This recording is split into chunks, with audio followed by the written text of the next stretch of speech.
Hoje seremos guiados pela palavra em Marcos, capítulo 7, do versículo 14 ao versículo 23. Assim diz a palavra do Senhor. Convocando ele de novo a multidão, disse-lhes: Ouvi-me todos e entendei. Nada há fora do homem que, entrando nele, possa contaminá-lo, mas o que sai do homem é o que o contamina. Se alguém tem ouvidos para ouvir, ouça. Quando entrou em casa, deixando a multidão, os seus discípulos o interrogaram acerca da parábola. Então lhes disse: Assim vós também não entendeis? Não compreendeis que tudo o que de fora entra no homem não pode contaminá-lo, porque não lhe entra no coração, mas no ventre e sai para o lugar escuso? E assim considerou ele todos os alimentos puros. E dizia: O que sai do homem, isso é o que o contamina.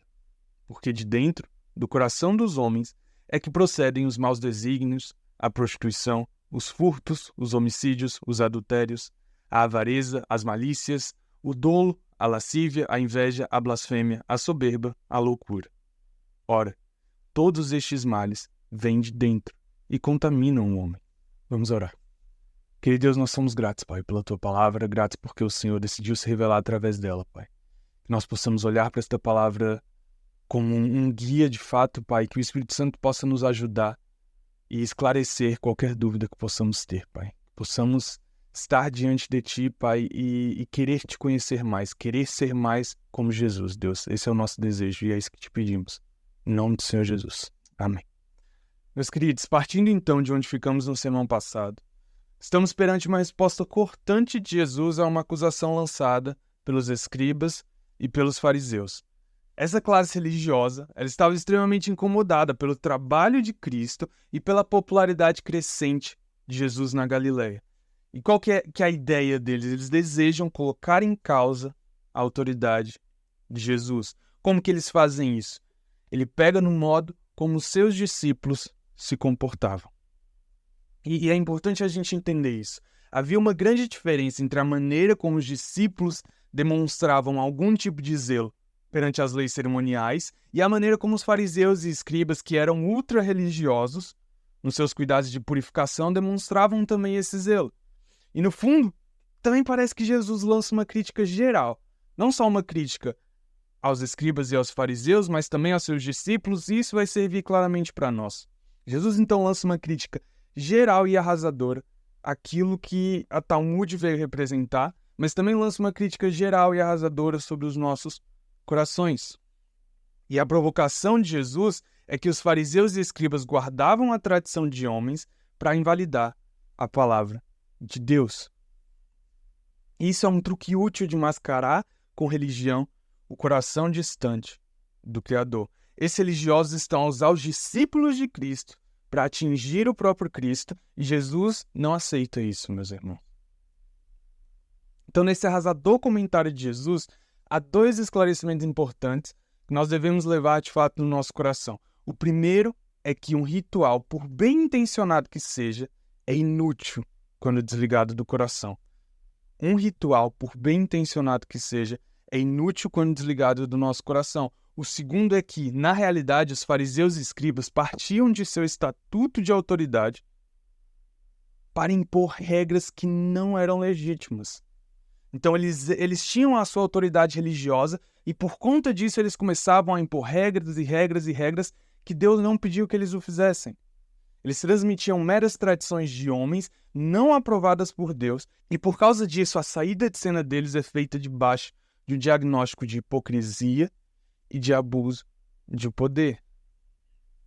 Isso é importante. Nós devemos tomar cuidado em como nós lidamos com a palavra de Deus, nós devemos tomar cuidado em como nós vamos até Deus, porque a resposta de Deus às nossas certezas e a resposta de Deus às coisas que achamos que temos certezas pode ser de fato devastadora. Então agora é a vez de Jesus tomar a iniciativa. Jesus chama a multidão e pede-lhes atenção. É como se Jesus dissesse: não se distraiam e me ouçam. Já que o assunto foi levantado, ainda que por astúcia e ainda que numa intenção ruim por parte dos escribas e fariseus, nós estamos acostumados com esse tipo de intenção partindo deles, Jesus quer nos ensinar uma lição preciosa e que é importante olharmos de fato para ela. O professor vai aproveitar a pergunta dos alunos maus para colocar o nosso coração no lugar certo. E só nessa breve aula há matéria suficiente para reavaliar toda a nossa concepção acerca do mal e de qual que é o nosso papel, de fato, na maldade. Então Jesus se reúne com seus discípulos e é provável que, quando nós olhamos para o versículo 17, e os estudiosos acreditam que a base do ministério de Jesus ali na Galileia era, de fato, a casa de Pedro.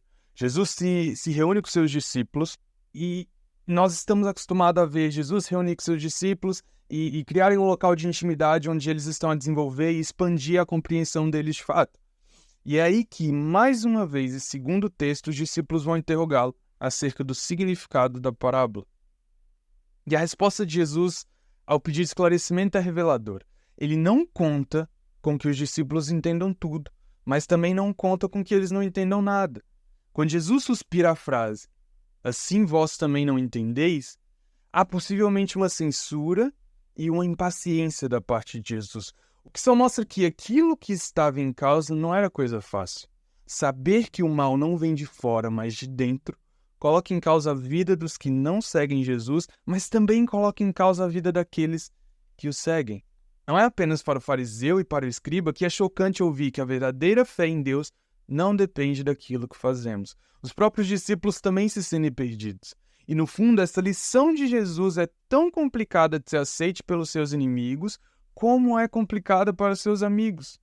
Então o estrondo provocado pelo ensino de Jesus é enorme, meus irmãos. E nós, 2000 anos depois, também não devemos colocar-nos fora da área de impacto. Se o Messias estilhasse a ordem das crenças dos fariseus, a ordem da crença dos escribas e a ordem da crença dos discípulos, talvez possa querer fazer o mesmo com as nossas crenças. Talvez queira fazer o mesmo conosco.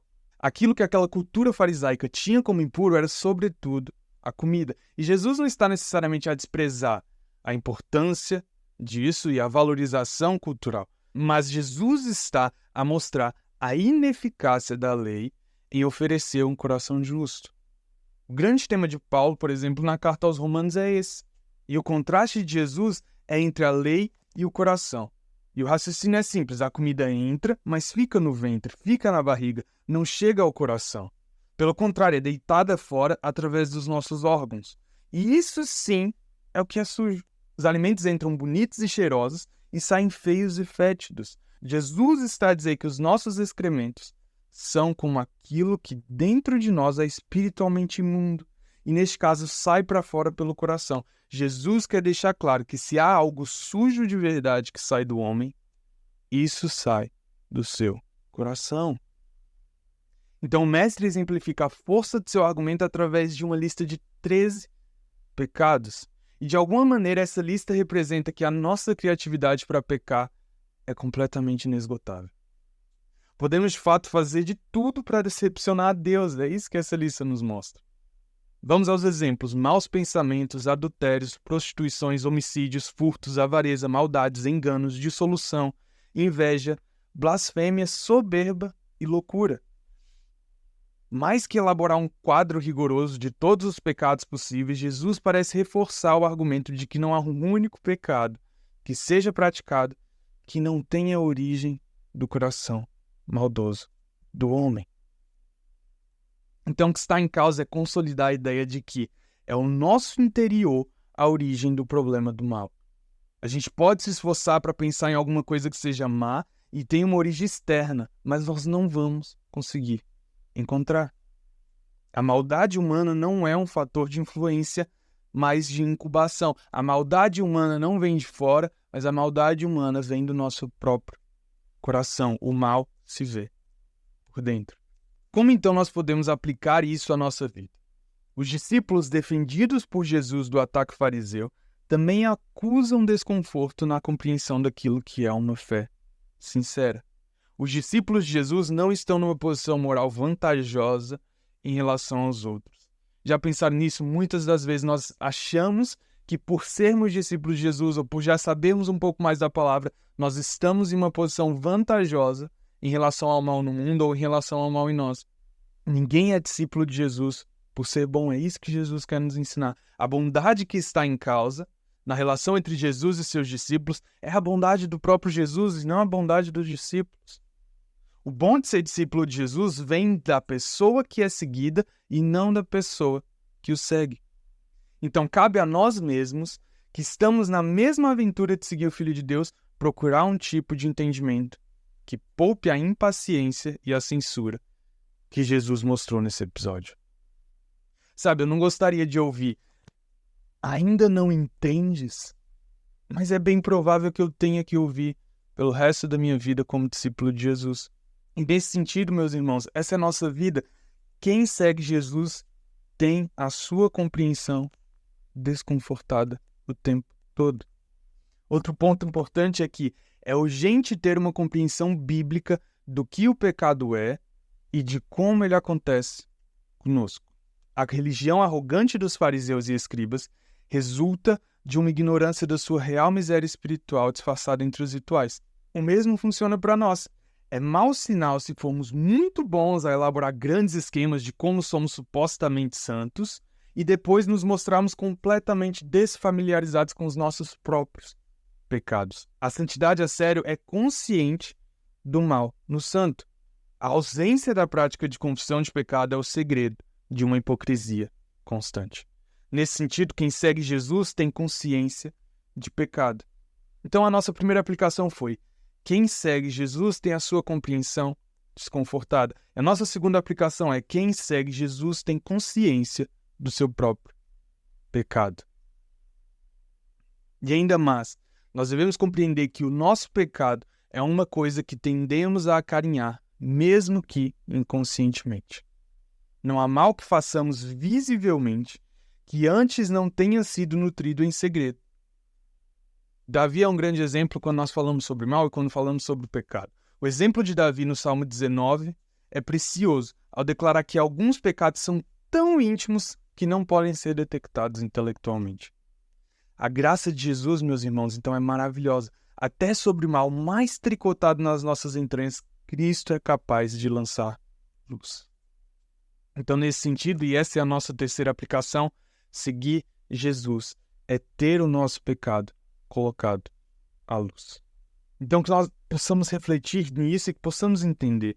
Estes homens, inimigos e amigos de Jesus, têm visto tanta coisa fantástica, mas continuam cegos para tanta coisa dentro deles próprios. Os fariseus conseguem olhar para Jesus, mas não conseguem perceber que o pecado está dentro deles. Os discípulos estão sempre com Jesus, mas não conseguem perceber que o pecado está dentro deles. O fantástico, além do fantástico, talvez esteja relacionado com isso. Passa por uma consciência profunda de que a nossa maior inadequação não está cá fora, onde os milagres físicos curam tudo. O fantástico, além do fantástico, coloca-nos a descobrir que a cura mais urgente é axar as doenças do nosso coração. Que o Senhor nos ajude.